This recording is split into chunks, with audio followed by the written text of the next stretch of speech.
మంచి కవి అని మాకు తెలుసు సార్. మాట మాటలో కవిత్వం ఉద్భవిస్తుంది ఇట్లా. కవిత్వం కాదు, నా భాషా అంటే విధానం, ప్రాస నా కానివ్వండి తత్వమే అదంతా. అలాంటి తప్ప అది కవిత్వం కాదు. మాటలో మీరు ఉన్నటువంటి చెప్పే భావ ప్రకటన అలా ఉంటది. వాస్తవం అంతే. Super super. అసలు ఎలా ఈ కవిత్వం కానివ్వండి, ఈ రాజకీయ రంగ ప్రవేశం ఎలా జరిగింది? మీరు టీచర్ అవ్వబోయి ఇలా రాజకీయ నేతగా, ప్రజానాయకుడిగా ఎలా మలుచుకున్నారు మిమ్మల్ని మీరు? సో మీ ప్రస్థానం బ్రీఫ్గా మా ప్రేక్షకుల కోసం. అంటే నేను పుట్టినటువంటి గడ్డ మట్టి సారం అని అనాలి. యలమంచిల దగ్గర కదా? యలమంచిల దగ్గర మామిడాడు పుత్తూరు అని అక్కడ నేను పుట్టినటువంటి గడ్డ తాలూకా మట్టి సారం, అలాగే నన్ను పెంచినటువంటి తల్లిదండ్రుల తాలూకా వాళ్ళ మనసు తాలూకా విధానం అవన్నీ కలగలిపి, అన్నిటికీ మించి మా మేనత్త గారు ఆధ్యాత్మిక మార్గంలో చాలా చిన్నప్పటి నుంచి బాల్య వివాహాలు మాలో అవును అప్పుడే చేసే పరిస్థితిలో అలా ఆ చిన్నపిల్లాడై పరంపదించినప్పుడు ఆవిడకి మళ్ళీ రెండో వివాహం లేక ఆవిడ ఆధ్యాత్మిక మార్గంలో ఉండిపోవడం, ఆవిడ కొన్ని నేర్పినటువంటి ఆ వాసన కొంచెం అంటి అలాగా పదజాలం అవ్వచ్చు, పరివర్తన అవ్వచ్చు, ప్రవర్తన అవ్వచ్చు, అలా నడిచింది, అలా గడుస్తుంది అంతే. మీరు మీ తాతయ్య దగ్గర పెరిగారంట కదా ఎక్కువగా? అంటే అమ్మ నాన్న పేరు పుప్పాల పప్పల. అమ్మగారు మా ఓన్ మదర్ ఓన్ ఫాదర్ అలా పప్పల. కరణం అనేది మీ అత్తయ్య గారి పేరా? పెంచుకునే పెదనాన్నగారు, మా మదరు వాళ్ళ మేనమామ గారు. కరణం అనేది పెంచుకున్న నాన్నగారు. అచ్చా. సో మీకు అమ్మా నాన్న కంటే వీరితో ఎక్కువ అనుబంధం? ఎక్కువ. పెంచిన అమ్మా నాన్నలు చాలా ఆప్యాయంగా పెంచారు, చాలా గౌరవంగా, చాలా స్మూత్గా పెంచారు. అంచేతే నాకు ఒక బాండింగ్, ఒక అటాచ్మెంట్ ఒకరితో ఏర్పడితే వాళ్ళకి విడవలేను నేను.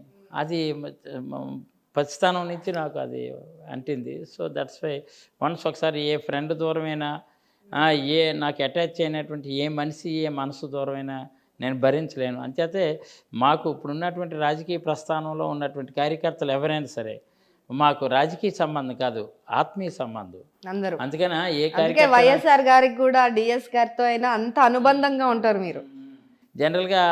అందుకని అన్నయ్య, తమ్ముడు, అక్క, చెల్లి, పిన్ని, మామయ్య ఇవే వరుసలతో ఉంటాయి ఇక్కడ ఉన్నటువంటి కార్యకర్తలు కూడా.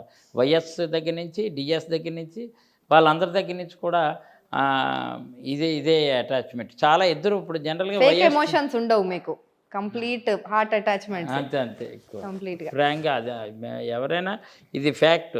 ఎవరైనా నాకు వన్స్ ఒకసారి నాతో ఇప్పుడు కలిస్తే ఇంకా ఆటోమేటిక్గా అలాగా మీకు మాకు ఇక్కడ ఉన్నటువంటి వాళ్ళతో అలా అటాచ్మెంట్ అలాగే వచ్చేస్తుంది అంతే. అందుకే ప్రజల మంచి అయిపోయారు మీరు. సో చోడవరం అంతా కూడా మంచి పేరు సంపాదించుకున్నారు మొత్తానికి. అంటే ప్రజల ఎప్పటికీ నిత్యం మాకు వేరే వ్యాపారాలు అవి లేవండి. ప్రజలు తెల్లవారు లేచి 4 o'clock లేస్తాను. ఎవ్రీడే వాకింగ్కి వెళ్తూ, వాకింగ్లోనూ 10-15 మందితో అలాగా పొలిటికల్ సర్వీసే. ఇంటికి వచ్చిన తర్వాత కూడా ఆల్మోస్ట్ డాక్టర్ భాషలో చెప్పాలంటే ఓపీ ఉంటుంది. వచ్చిన వెంటనే వాళ్ళందరితో అలా చేస్తూ మళ్ళీ 8:30 కల్లా ఫీల్డ్కి వెళ్ళిపోయి ఈవినింగ్ మాత్రం ఆఫీస్లో కూర్చుంటాను. 5 to. వ్యాపారాలు ఏమి లేవు. ఈ ఆస్తులన్నీ ఎలా మన అంటే ఓన్ ఫాదర్ ఫ్యామిలీస్ నుంచి వచ్చినవేనా? ఆస్తులు అంటే మీరు అఫిడవిట్ లో పెట్టినట్టుగా 1.5 ఏమో ఉంది మీ ఆస్తి విలువ. అంటే అధికారికంగా, అనధికారికంగా ఎంత ఉందో మాకు తెలియదు. అంటే ఎప్పుడు తాతండ్రుల దగ్గర నుంచి వచ్చిందే తప్ప ప్రజెంట్ ఏమీ నేను రాజకీయ ప్రస్థానంలోకి వచ్చిన తర్వాత ఆస్తులు ఏమి సంపాదించుకోలేదు.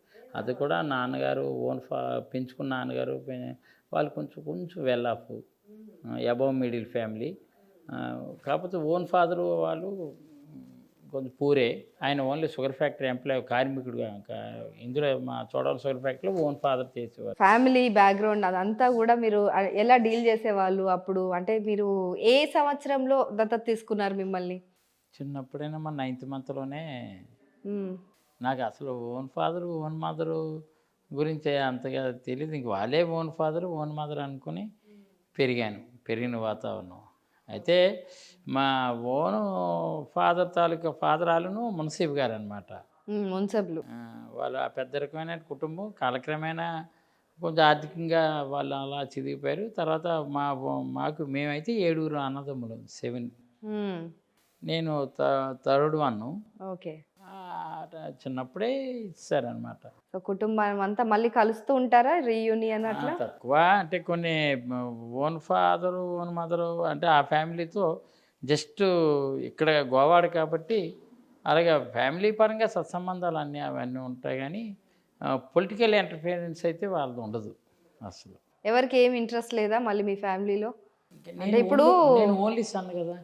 ఓకే, ఇప్పుడు ఇక్కడ వీళ్ళకి ఓన్లీ సన్. వీళ్ళకి ఓన్లీ సన్ కాబట్టి ఇంకా ఎవరి ఇంటర్ఫియరెన్స్ ఏది ఉంటే ఎప్పుడైనా ఉంటే మా పిల్లాడు రావాలేమో వాడికి కూడా అంత వద్దు అని అంటున్నాను. యుఎస్ లో చదువుతున్నాడా? ఏం చదువుతున్నారు?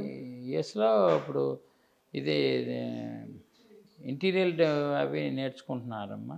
ఓకే, అది యుఎస్లో ఎంఎస్ చేస్తున్నాడు. ఎంఎస్లో మొత్తానికి కన్స్ట్రక్షన్ సంబంధించినటువంటి ఇది చేస్తున్నాడు. Okay, super. సో పాపకు మ్యారేజ్ అయిపోయిందా? ఇద్దరు పాపలు. ఓకే, ఇద్దరు పాపలకి 1 year డిఫరెన్స్ లో మ్యారేజ్ చేస్తాను. Last year before last year.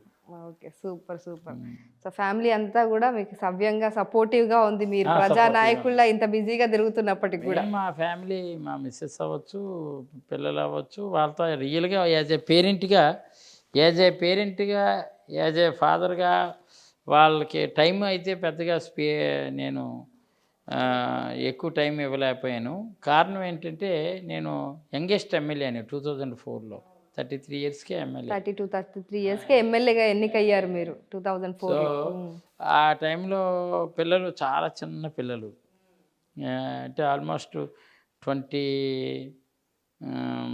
years back. అప్పటికే ఓ 5 years ముందు నుంచి కూడా పాలిటిక్స్లో ఎంటర్ అవ్వడం వల్ల మా అబ్బాయి అయితే పుట్టలేదు అప్పటికి. ఆడపిల్లలు ఇద్దరు పుట్టారు, చిన్నపిల్లలు. 2004 ఎమ్మెల్యే అయ్యేసరికి వాళ్ళ ఏజ్ 4 years 5 years పిల్లలు. ఇంకా ప్రజా జీవితమే కంప్లీట్ ఎంతవరకు. అంచేత వాళ్ళ మదర్ చేరికతోటి అలా వాళ్ళ మా బ్రదర్లో ఉన్నాడు, మా సిస్టర్లా ఉన్నారు, వాళ్ళ చేరికతోటే కంటిన్యూ అలాగా.